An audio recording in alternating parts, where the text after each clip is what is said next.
Conexão Poder. Oferecimento Unimed Cuiabá. Cuidar nos inspira sempre.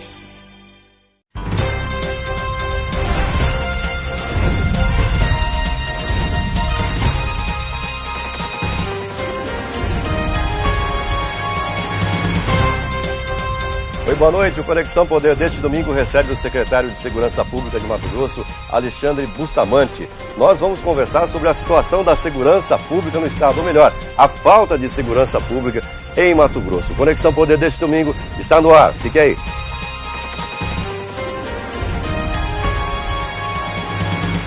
Alexandre Bustamante assumiu a Secretaria de Segurança Pública do Estado há cerca de um ano e tem a difícil missão de dar um mínimo de condições de segurança para Mato Grosso, especialmente para Cuiabá, em período de Copa do Mundo. Me acompanham nesta entrevista a jornalista Antoniele Costa, do site Mato Grosso Notícias, e também o jornalista Paulo Coelho. Na semana passada, já vou começar aqui com um problema bastante sério, houve o laudo da balística lá do assalto na Casa de Câmbio, comprovou que os tiros que mataram a menina, a Karina, e o outro policial militar saíram da arma do outro PM que estava no recinto. Como é que fica essa situação, secretário? Ele vai responder a parte criminal, sendo comprovado realmente que o disparo saiu da arma dele. A Justiça Civil vai incriminá-lo, a Justiça Militar vai apurar se o que ele fez condiz com a realidade da atividade militar. Ele vai responder as justas leis que são impostas no país, como todo cidadão comum está sujeito a ela. Pode se afirmar nesse instante? Ele pode ser expulso da polícia? Vai depender muito das investigações. Você vai ver se houve, foi premeditado, se não foi premeditado, se houve desídia, se houve qual a situação que ele sofreu naquele momento. O coronel Wilkerson tem uma tese de doutorado, que ele é doutor formado pela Universidade de Campinas, que é justamente o livro dele fala desse limite, que a pressão que o policial sofre naquele momento do disparo da arma de fogo, que ele tem que raciocinar todas as agruras que podem responder por um disparo, a tensão que ele sente naquele momento e o que ele pode sofrer de posterior àquilo. É aquele minutos antes do disparo de uma arma de fogo, ele sacar a arma do coldre dele, botar ela na mão, mirar numa pessoa e atirar. Se ele é uma pessoa religiosa, se ele é uma pessoa de bem, o quanto isso aflige todo o sentimento que ele tem dentro dele. Então tudo isso é avaliado para aquele momento, aquele policial, quando faz o disparo de uma arma de fogo. Na realidade, nenhum policial sai de casa para matar ninguém. As imagens que tem, o Gordo está mostrando as imagens aí, as imagens mostram bem que o meliante, no caso ali, o assaltante, ele não disparou primeiro, quem disparou primeiro foi o policial. Mas o meliante estava com a arma? Estava com a arma em punho. Ele atirou a arma para quê? Para não atirar? E a perícia também não encontrou, né, Paulo? Não encontrou nenhum projétil disparado pelo... O grande problema que a gente tem hoje, que a sociedade tem que entender, que toda vez que há um confronto, o policial não é o bandido. O bandido é o bandido mesmo, aquele que entrou com a arma de fogo para atirar. E o policial não tem obrigação nenhuma de uma pessoa que não tem habilitação, que entra numa casa de campo assaltar, esperar ele atirar primeiro. A sociedade não aguenta mais isso. A dúvida que existe é o que esses policiais estavam fazendo dentro da casa de campo. Essa é a pergunta que eu ia fazer para o senhor. Aí é outra coisa. A gente questionar que o policial tem que esperar o bandido atirar primeiro, isso não pode ser discutido. Tá? A sociedade não aguenta mais isso. O erro policial não justifica a atividade criminosa. A sociedade hoje quer uma polícia ativa. E quando a polícia é ativa, aí começa a pensar, a desvirtuar as coisas. Eu não aceito isso. Os policiais, na maioria, trabalham muito bem. Protegem a sociedade, colocam, a única entidade que coloca a sua vida em risco para proteger a sociedade é o policial. E nós temos que a sociedade unir e ajudar os policiais. Cometem erros, como todo mundo. Como todo mundo. A imprensa comete erro, a gente vê erro de todo lado, do judiciário, do Ministério Público, da saúde, da educação. A segurança pública trabalha com dejeto social. Só que tem um erro fatal, né, secretário? E aí acaba, um erro fatal culmina duas mortes. Mas será que a gente pode denegrir toda a segurança pública por causa de um erro? E quantos acertos nós tivemos? O estado de Mato Grosso é um estado que... Sim, mas os acertos eles não encobrem, eles não legitimam... Não estou justificando, não estou justificando, porque não podemos errar. Sim. Não podemos errar. Mas é o seguinte, quando a segurança pública erra, eles vão responder bem. E outra coisa, todos os agravantes que a lei tem recaem sobre o policial. Ninguém passa a mão na cabeça de ninguém. As corregedorias são muito ativas. Se o policial errou, ele vai responder. E se a sociedade entende o seguinte, que ninguém mais é apenado com todos os negócios, com todas as leis, do que o profissional de segurança. Ele pode ser preso, ele pode perder o cargo, ele pode ter 30 anos de polícia e pode ir para a rua e trabalhar com o que agora? A vida inteira ele foi polícia. Ele vai perder a aposentadoria e vai perder o emprego. Como é que ele vai sustentar sua família? que recebe uma pena também. Isso por quê? Ele estava trabalhando. Certo. Então a gente não pode colocar todo mundo no mesmo saco e falar que polícia é bandido. Polícia não é bandido. Mas Ele a minha- não saiu, ele não tá saiu. falando A gente não está nem É, insinuando não. isso. Ele não A gente saiu tá de só- casa para matar ninguém. A gente Aconteceu. Está abordando a situação que pode ter havido um erro. Pode ter havido um erro. E a questão da preparação do policial do também, policial. que parece que André, é falha, eu ainda vou mais longe. secretário. Não é falha, não. Nós temos hoje quase 10 mil policiais no estado de Mato Grosso. Quem errou? Um policial. Quando um cara da imprensa erra, um jornalista erra toda a imprensa? Não. Quando um policial erra, não erra a polícia toda. Ele vai responder pelos Mas erros ali, dele. secretário, ali tem uma questão assim, da circunstância, assim, pelo fato dele estar lá dentro, a denúncia de que eles estavam fazendo bico até para a casa de câmbio, que existem muitos policiais que fazem bico, o senhor sabe disso, E um suposto bico no horário de no horário de deles, né? expediente. Então, Então, assim, eu posso- isso que não justifica, né? Olha, secretário? nós inauguramos agora um batalhão, uma companhia da Polícia Militar no centro da cidade, Centro histórico de no centro histórico. Você estava até lá. Estava lá. Tem uma semana que não tem ocorrência nenhuma no centro da cidade. E nenhum policial está ali fazendo bico em loja nenhuma, estão trabalhando. As pessoas que dizem que ele estava fazendo bico, tem que provar que ele estava fazendo bico. A defesa deles, um está morto, se estava fazendo bico não faz mais nunca mais, e o outro, se estiver fazendo bico, vai perder o emprego. E há várias informações acerca desse caso lá da casa de câmbio, por conta de o que o policial estava fazendo lá no ambiente privado. De que, isso chegou em forma de denúncia anônima para a gente que trabalha na imprensa, se vocês têm também conhecimento acerca disso, ainda que em hipótese, de que ali seria um reduto cujo comando estaria a cargo de um oficial da Polícia Militar.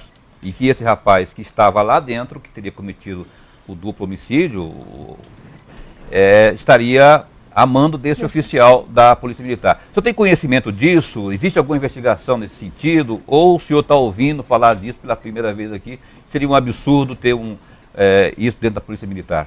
Eu aprendi na minha vida de quase 30 anos de policial que nada é absurdo, né? Eu aprendi na minha vida que todas as informações têm que ser checadas e averiguadas. São denúncias que podem ser verdade, mas também tem muita denúncia que não corresponde à realidade. Todas as denúncias que chegam na Secretaria de Segurança Pública são encaminhadas às respectivas corregedorias, o Bombeiro, Polícia Militar, Polícia Civil e Politec. E todas são apuradas.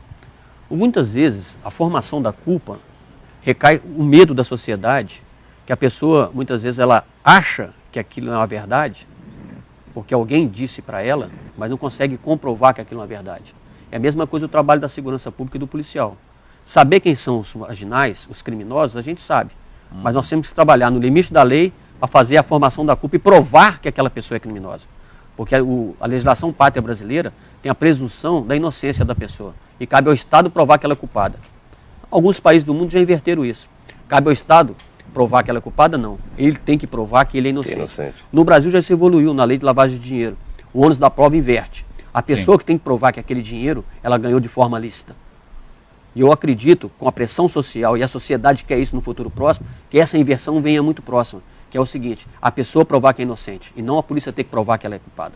então, para o senhor, a mudança nessa questão da segurança pública é legislação. Mudar a legislação é que a gente vai conseguir combater mais, fazer com que esses tipos de casos ocorram? Qual que é o problema da segurança pública hoje? A degeneração da família? É a pessoa que comete crime? A segurança pública que tem que cuidar dessa pessoa que é criada no seio social, vai para a rua e começa a cometer crime, isso é o problema de segurança? Não. Acho que é mais um problema social do que de segurança. A gente muitas vezes, a Polícia Civil, por exemplo, trabalha com investigação, depois de cometer o crime. A Polícia Militar trabalha com prevenção, para evitar que aconteça o crime. Mas e aquela pessoa que comete o crime, ela vem de onde? É a grande discussão que tem. Então, a segurança pública hoje está tendo que entrar no meio de família, com programas sociais, para poder diminuir a clientela nossa. Então, a gente tem programas como Rede Cidadã, Proerd, Bombeiros do Futuro, de Cara Limpa contra as Drogas, que a polícia está fazendo um papel social de preencher a vida da criança com ocupação para que ela não venha se criminalizar no futuro. Esse não é o papel da segurança pública, mas nós temos que fazer isso. Esse é um papel mais da sociedade, mais da família, mais da escola, mais da comunidade, da igreja. Hoje em dia tem colégios aqui que a gente tem que colocar policiais dentro do colégio, porque os professores não conseguem controlar os seus alunos. Aí põe a polícia para tomar conta dos alunos, fazer um papel de segurança dentro de colégio. Quando eu estudava não era assim. A professora é uma autoridade dentro do colégio. A liberdade que nós estamos dando para a sociedade hoje é tão grande que a polícia começa a absorver tudo. É consequência dela e responsabilidade dela. E nós não queremos um Brasil policial. Nós queremos um Brasil democrático, livre e que a polícia faça o papel dela, que é punir quem comete crime. Existe então aí, nessa engenharia toda, uma falha que o senhor não quero acreditar que o senhor esteja atribuindo isso à família, por exemplo. É uma falha do governo. Não estou dizendo que é o governo estadual, há uma falha, porque se o problema é de ordem que vem lá do seio familiar, se é uma questão social e não do combate propriamente da polícia, do aparelho policial, a falha então, existe uma falha do governo. Alguma coisa, ou a educação não está funcionando, ou o desemprego que é muito grande, alguma coisa está fora da hora. Há tempos atrás, quando eu ainda era rapaz, o pessoal falava que quem cometia crime, cometia para poder colocar alimento dentro de casa. Não acontece mais no Brasil hoje em dia. Ninguém passa fome no Brasil. Não. Hoje quem passa fome no Brasil passa porque não conhece os instrumentos que estão disponíveis para ele. Então ninguém passa fome. Há de se falar em desemprego no Mato Grosso? Eu não acho que há de se falar em desemprego no Mato Grosso. Também essas não. construtoras estão Só não procurando trabalha gente. quem não quer, falar de falta de qualificação Mas mesmo quem não tem qualificação, tem emprego. Tem emprego. O problema é que a pessoa às vezes prefere ficar pendurado no Bolsa Família, do que não, tem também isso. Então vamos lá. Então não tem desemprego para ninguém, não tem fome quem não tem. Então nós temos que há um desvio social dessa pessoa que comete crime, porque a justificativa para ela cometer muitas vezes é a péssima formação que ela tem no seio familiar, talvez na escola com dificuldade na escola até para estudar. Não há uma presença muito grande das pessoas que são formadoras do caráter da pessoa próximo dela, né? O pai e a mãe hoje têm que trabalhar. Raras são as famílias que o pai e a mãe não trabalham. E muitas famílias no Brasil hoje, a mãe é pai e mãe. E tem que sair para poder colocar o sustento dentro de casa. E quem fica com o filho dessa família? E quem acompanha o crescimento desse pessoal? É o professor, deveria ser o professor. Não tem ninguém, o professor pega um turno. Mas o professor não pode fazer nada, porque eu entendi o que o senhor falou. Quando o senhor era criança e eu também, o professor dava reguada, ele tacava giz, ele punha de castigo. Hoje, se o professor falar um pouco mais alto com o aluno, o pai dele processa. Hoje nem a disciplina de educação moral e cívica nós temos na não tem mais nada. Então eu entendi bem o que ele falou. O raciocínio é assim.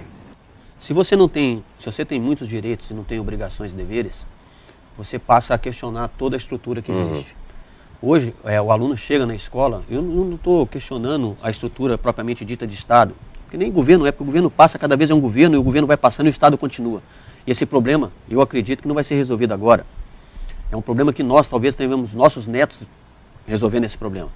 Porque a sociedade, eu estava conversando hoje com a sociedade civil organizada, diversas frentes conversando com ela, CDL, maçonaria, Rotary, Lions, para a gente tentar, unindo as pessoas de bem, criar uma solução. Não tem outra solução. Mas assim, secretário, olha, o senhor acabou de citar o exemplo aí do Centro Histórico, que foi uma iniciativa do próprio governo, por meio da sua Secretaria de Segurança Pública, com iniciativa privada, ações parlamentares, e funcionou. Isso é um sinal de boa vontade do gestor público. Por que não vamos então expandir isso? Lá no PL 90, região do PL 90, há um índice muito forte de violência. A Grande CPA também registra, região Dom Aquino, idem, Várzea Grande, região da Manga, região lá do Cidade de Deus, enfim. Tem muitos. Por que não criar isso por lá, então? Ainda que a polícia não consegue estar em todos esses lugares com mais... Soa, às vezes, a falta de uma vontade, a iniciativa política, assim, de chegar e fazer. Vamos fazer. Foi feito aqui, ó, o senhor acabou de falar, uma semana sem ocorrência. Numa região que a gente sabe que é o centro histórico. Muitos noiados, muitos pequenos roubos, prostituição, etc, etc. A realidade é o seguinte, são diversas frentes que a segurança pública trabalha, né? Para a gente fazer essas parcerias, para nascer essa companhia no centro da cidade, foram quase 6 meses. Com a participação de todos, full time, trabalhando direto. Quando o Jorge assumiu a secretaria, eu e o secretário adjunto dele, para sair a delegacia de entorpecente da Polícia Civil que estava fechada, foram 9 meses. Que era outra batalha, né? Entendeu? Foi um parto. 9 meses para sair. Falar assim, a partir de agora, vai fazer a delegacia. Foi 9 meses para ela poder começar a operar. Para mim comprar uma mesa agora, ano passado... Leva um ano licitando. Ano passado eu tenho que ter pensado que eu vou precisar comprar essa mesa. Eu tenho que colocar no orçamento do ano passado. Aí eu tenho que saber que eu vou montar essa companhia esse ano. Então, como eu não tenho esse imóvel do ano passado, eu procuro parceiros. Aí vem o deputado Mauro Sávio, que me ajudou com os móveis, me arrumou alguém. Você vem a Associação dos Lojistas do Centro da Cidade, que me ajudou com o imóvel, na reforma de tudo lá. Porque se eu não previ a reforma daquele imóvel ano passado, eu não consigo fazer a reforma. Então, um governo, aí no Estado, um governo tem 4 anos, né? Para mim executar os 4 anos que eu preciso, eu tenho que chegar aqui no início, fazer um planejamento estratégico, que eu chamo todas as instituições, eu tenho que prever, como gestor público, o que eu vou gastar nos próximos anos, trabalhar o meu orçamento, que eu estou precisando. Aí eu vou adequar o que foi liberado ao que eu vou fazer. Como nunca eu consigo, que a gente sonhar, a gente sonha. Agora, na realidade, eu nunca consigo executar tudo que eu sonho. Então, os meus sonhos, eu começo a limitar a minha realidade. Então, você tem um planejamento, eu queria abrir, um exemplo, 50 bases comunitárias. Eu fiz um planejamento, fiz um projeto que foi aprovado pelo governo federal, eles me liberaram o recurso. Na hora da liberação do recurso, o projeto em Brasília foi cortado. Então, eu não vou conseguir inaugurar 50 bases comunitárias que eu estava querendo. Aí já começa um outro planejamento, pois isso aqui frustrou. Mas eu já tinha planejado comprar os móveis. Tem um plano B. Então, esse jogo que o gestor público, muitas vezes, a sociedade não entende. Mas o gestor público tem que estar preparado para isso, né, secretário? Pra plano A, plano B, plano C. Se falhar o recurso federal lá, tem o que não pode deixar essa bola de neve ficar cada vez maior, como tem ocorrido. Mas a gente tem que olhar, eu tenho comigo que é uma guerra contra a criminalidade que a segurança pública trava todo dia. Algumas batalhas a gente vence. Muitas, diga-se de passagem. Perde algumas. O grande problema é que muitas vezes as nossas derrotas elas são mais valorizadas que as nossas vitórias. Nós já estamos aqui no estado de Mato Grosso, nós conseguimos vencer. É o único estado da federação que durante muito tempo não tem um assalto a banco. Principalmente no Novo Cangaço. Nós tivemos lá em Vila Rica. Foi todo mundo preso. E quem não foi preso morreu por confronto. E todo o material roubado do banco foi recuperado. Nós tivemos também no interior aqui um outro assalto também, que foi menos, um Novo Cangaço, a gente chama Pequeno Novo Cangaço. No ano passado aconteceram vários. Não, foram 2, só 2. É que muitas vezes as vitórias não são levadas a efeito, mas só as derrotas. Porque elas nada mais são do que a obrigação do Estado, né? Por isso que elas não vêm. Essa é a gente trabalha com. É uma coisa meio que óbvia. Aí o governo vai e falha numa coisa que a gente pode ser básica, mas falhou. Mas você está parecendo aquele pai que o filho chega com um boletim em casa, com a nota 9, ao invés de se reclamar, para valorizar os 9 pontos que ele tirou, vai reclamar do que ele errou. Nós temos que parar com isso. Esse é um discurso muito derrotista. O senhor acha que é uma forma errada de analisar as coisas? Eu acho que a gente tem que começar a verificar o que está de bom na sociedade. Se a gente começar só pelo lado negativo... Secretário, se esse bom não é o suficiente... Não, olha, o discurso de crítica é um discurso muito aceitável, porque através da crítica a gente melhora. Mas a gente tem que começar também a verificar coisa boa. Se a gente começar só de fazer um discurso derrotista, que a sociedade está ruim, que está piorando, as coisas boas que a gente tem, os prazeres que a gente tem, as vitórias que a gente tem, nunca são valorizadas e nunca são lembradas. É a mesma coisa no Rio de Janeiro, agora. Atacaram as UPP, o Mariano Beltrame está num aperto danado lá. Mas quantos morros que ele entrou, tiveram vitórias, o pessoal já está esquecendo isso tudo e fala só das derrotas.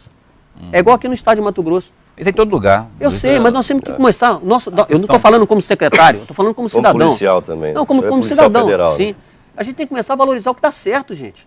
O discurso é esse também. Nós temos um papel muito... Nós somos formadores de opinião. O programa Conexão Poder é um programa muito forte. E a gente tem que começar a colocar para a sociedade também que a sociedade também vive de coisa boa. Tudo bem que são muitas derrotas, as derrotas sofrem demais, a gente morre, é gente roubada, é gente destruída, família destruída, é tráfico de droga, é apreensão. Hoje mesmo foi apreendido lá na fronteira, lá mais 60 quilos. Esse ano nós já apreendemos quase 500 quilos, só o Estado. O Estado, ano passado, do Mato Grosso, junto com a Polícia Federal e a Polícia da Secretaria de Segurança Pública, foi o Estado que mais apreendeu cocaína no Brasil. Então são muitas vitórias. Mas a porta de entrada da droga no país. Aí a gente começa aquele discurso. Se você está prendendo droga aqui, o que você está deixando passar lá? Nunca tem vitória. É só derrota? Não.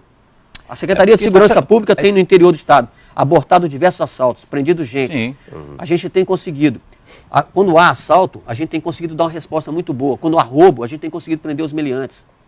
Muitas vezes a gente não dá a divulgação necessária disso tudo, porque senão o que acontece? Vai parecer que o caos está imperando. E não está imperando o caos. Eu não concordo, eu não gosto desse discurso. Aí vem aquele discurso de uma ONG mexicana, que fala que a Secretaria de Segurança Pública, o Cuiabá é a 6ª capital mais violenta do mundo, é a 9ª capital, cada ano eles colocam no lugar. Tá? Mas não é uma das mais violentas do país, secretário? Você quer comparar com o quê? A gente tem que olhar... Proporcionalmente falando? A gente tem que olhar... Aqui morre pelo menos 2 pessoas por dia. Não, fim de semana aqui é sangue. 7, 8 pessoas, 7, 8 pessoas. Você Eu assiste... fiz um levantamento curioso, um dia desses, na guerra do Vietnã, foram 7 anos de guerra, se não me falha a memória, foram 50 mil soldados americanos que morreram. E nessa guerra civil Nesses aqui, últimos 7 anos, muito aqui já está perto disso, quer dizer, a gente vive uma guerra também. proporcionalmente, Eu muito tenho que mais. tomar muito cuidado com o que eu falo, mas vocês têm acompanhado quem tem morrido? Muito bandido, Ah, tá. muito bandido, diga-se de passagem. tem que tomar muito suposto cuidado. Muito né? bandido. O cara, aquela tese de que o cara não foi julgado ainda, não Ele é pode ser presunção chamado de de bandido. inocência. Então, pois é nesse sentido que a gente tem que tomar muito cuidado com o que a gente fala. Porque senão todo mundo que sair do presídio tem que colocar um polícia para fazer a segurança dele. Aí não dá. Aí a sociedade não fica com ninguém. Que eu tenho mais preso hoje que polícia no Na estado. verdade, entre eles também, eles acabam eles se se matam, matam. se matam. Ou é mas porque não recebeu a pode se droga, matar. ou porque- Mas nós temos um problema. ou para acertar conta. Mas nós temos um problema. Cai na estatística. Cai na estatística. Aí a imprensa fala assim, mas tá morrendo muita gente. E morre. E a responsabilidade é minha. E eu não posso deixar morrer nem bandido. Mas bandido você tem que deixar morrer. Não, de Já jeito pode. nenhum. Eu tô para Bandido. proteger o cidadão. Bandido tem que... Bom, Bandido bom. vou nem falar muito aqui, senão daqui a pouco vem o pessoal de ONG, vai começar a Bom, me mas encher o pelo saco menos aqui. dizia aquele Vamos, velho vamos. comunicador que Direitos bandido bom humanos. é bandido morto. Né? É. Agora saber se o cara Concordo. realmente é bandido é que são Aí elas. vamos criticar a gente Foi- depois. Direitos né? humanos. Não foi. Cuidado, Bota o Twitter na tela aí, o e-mail, o pessoal manda a crítica aí, não tem problema nenhum não. Cuidado com direitos humanos. Secretário, o que se comenta muito também é a questão da preparação da Polícia Militar. O senhor vem de uma formação de policial federal, o senhor trabalhou na rua como agente federal. Eu sei que a preparação do agente federal é muito diferente da preparação do policial militar, principalmente aqui em Mato Grosso. Como é que o senhor está vendo a preparação do PM aqui em Mato Grosso? Olha, eu sou professor, eu era professor depois que eu fui para a secretaria, eu parei de dar aula na Academia Nacional de Polícia. Eu era titular da cadeira de investigação policial e da inteligência policial. Eu dava aula nessas 2 matérias e era um professor titular da cadeira. Durante 18 anos eu chefiei a área de inteligência da Polícia Federal no estado de Mato Grosso. Conheço bem a estrutura das academias daqui. Conhece bastante pessoas que estão sendo investigadas agora, né? Bastante. Bastante. Já participou de muita investigação de Muito. inteligência, de operações que estão à tona aí, mas né? Mas muito mesmo. Vamos falar disso daqui a pouco. Mas Segura aí. muito, mas muito. Eu falo o seguinte, o pessoal muitas vezes critica as academias da Polícia Militar e da Polícia Civil, do estado de Mato Grosso. Mas a gente tem que ter um parâmetro. Tá? Qual que é o parâmetro? Vamos comparar com o resto. Porque muitas vezes quando você fala assim, não tá bom, qual que é o parâmetro que você tem? Qual que é o limite que você Pode tem? piorar. A gente começa a comparar as atividades do estado de Mato Grosso. Por exemplo, a formação nossa aqui é o estado que mais tem especialização em direitos humanos do Brasil. Nós temos uma parceria com a Universidade Federal, é especialização, é pós-graduação, não é curso, é pós-graduação em direitos humanos. E não é a academia da polícia que dá aula, é a Universidade Federal do Estado de Mato Grosso. Nós temos pessoas formadas no mundo inteiro, nós temos doutores, nós temos mestres na formação da segurança pública do Estado de Mato Grosso. O Wilkerson, que hoje é o coordenador de ensino da Polícia Civil, ele é doutorado pela Universidade de Campinas. Nós podemos contar, talvez aqui numa mão, quantos doutores formados em Campinas, na Unicamp, temos aqui no estado de Mato Grosso. Então, não é assim, não é um quadro ruim, é um quadro muito bom. O que acontece hoje é que o curso é de 6 meses para um praça e de 3 anos para um oficial. A academia hoje, ela não aguenta, se você botar um aluno para ficar 1 ano fazendo o curso de formação, ela não tem nem grade para poder fazer, porque a grade é uma grade nacional. Quem elaborou a grade foi a Secretaria Nacional de Segurança Pública e fez uma matriz curricular para o Brasil inteiro. Então a mesma matéria que São Paulo, Minas, Rio Grande do Sul, Amazonas e o Belém do Pará tem, é a mesma que nós temos aqui. Os nossos professores são excelentes. Não dá aula nas academias quem tem pelo menos uma especialização. Tem que ter pelo menos uma especialização. Secretário, a gente está tendo um concurso, né, para policiais militares, bombeiros E Polícia Civil também. Polícia Civil também. Fala-se, tá tudo na imprensa, que essa demanda vai ser para atender a Copa ainda. Não. É isso que eu queria que o senhor confirmasse, porque o senhor acabou de falar que são 6 meses de preparação. Como que esse pessoal vai atender a Copa? Não vai atender a Copa. Não, só Vai atender completando a quem? informação Interior do do Antonieri aqui, Em 2010, na gestão do seu antecessor, o Curado, havia um planejamento de se colocar mais 5 mil policiais em Mato Grosso. Até 2013. Até 2013. 2013 já foi, também 2014 já está indo, e esses 5 mil policiais não vieram. Quer dizer, aumentaria em 91% o efetivo. Perdoem a minha voz, eu estou um pouco afônico hoje. Mas aumentaria em 91% o efetivo, e até agora a gente não viu esse efetivo nas ruas, e veio esse concurso para se colocar mais 2.100 que não são só para a polícia militar, para contemplar PM, polícia civil e bombeiro. Bombeiro. É muito pouco para um estado desse tamanho, secretário. Eu concordo com você. Eu queria que entrasse 12 mil homens. Que seria um número ideal, né? Não, é o que eu gostaria. Quanto mais policiais para mim, melhor. Mas seria o ideal? Não tem ideal para a polícia. A lei o ideal, quanto mais, melhor. Mas existe a recomendação da ONU, complementar 244 de 2006 fixou em 11.400 homens o ideal para Mato Grosso. Sim. Em quando? Em 2006. Pois é. Já era 11.400. Será que o Estado cresceu de 2006 para cá?